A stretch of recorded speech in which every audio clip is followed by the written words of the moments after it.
ये है Venezuela, south America के गलियारे में बसा एक देश जहां पर राज करते हैं निकोलस माडुरो, जो साल 2013 से लगातार वेनेजुएला के राष्ट्रपति पद पर बने हुए हैं। आपको लग रहा होगा कि मैं आखिर इस वेनेजुएला कंट्री की बात क्यों कर रहा हूँ। दरअसल हाल के कुछ दिनों में वेनेजुएला दुनिया के बड़े बड़े न्यूज मीडिया आउटलेट में एक बड़े चर्चा के विषय बने हुए हैं। दरअसल यूएस नेवी ने वेनेजुएला के आसपास मिलिट्री ड्रिल करना शुरू कर दिया है।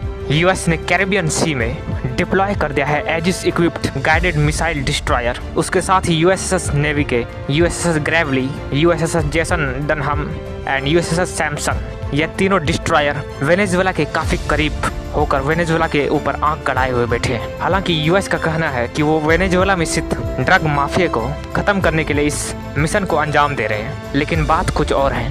दुनिया भर के जियोपॉलिटिकल एक्सपर्ट का यह मानना है कि हो न हो यूएस वेनेजुएला के ऊपर फुल स्केल वॉर न छेड़ दे। दरअसल वेनेजुएला की राष्ट्रपति Nicolas Maduro anti west and anti US है। वो व्लादिमीर पुतिन एंड चाइना के काफी करीबी माने जाते हैं। इसीलिए यूएस को सालों से यह चिंता सताई जा रही है कि कहीं वेनेजुएला के जरिए रशिया और चाइना उसके ऊपर नजर न रखें, और इसी कारणवश यूएस ने वेनेजुएला के ऊपर लाखों सैंक्शन भी लगा के रखे। गौरतलब है कि वेनेजुएला, जिसके पास दुनिया की सबसे ज्यादा ऑयल रिजर्व मौजूद है, जो तकरीबन 303 बिलियन बैरल ऑयल वेनेजुएला के पास है। एक कंपेयर कर तो दुनिया के सबसे बड़े ऑयल एक्सपोर्टर में से एक सऊदी अरेबिया के पास तकरीबन 267 बिलियन बैरल ऑयल रिजर्व मौजूद है। वेनेजुएला के पास इतनी ऑयल रिजर्व होने के बावजूद वेनेजुएला की हालत आज बहुत खस्ते हाल में है। वहाँ इन्फ्लेशन, बेरोजगारी अपने चरम सीमा पर पहुंच चुके हैं। यह तो हुए वेनेजुएला की इंटरनल बातें, लेकिन आउटकम यह निकल कर आता है कि यूएस को चाहिए एक ऐसा देश जो उसके कंट्रोल में होकर उसको ऑयल बेचे, और इसी कारणवश यूएस अपने चिर प्रतिद्वंदी अंदाज में वेनेजुएला के चारों तरफ अपनी मिलिट्री ड्रिल कर रहे हैं एंड वहां से निकोलस माडुरो को सत्ता से बेदखल करने की कोशिश में लगे हैं। जिसके रिस्पांस में वेनेजुएलन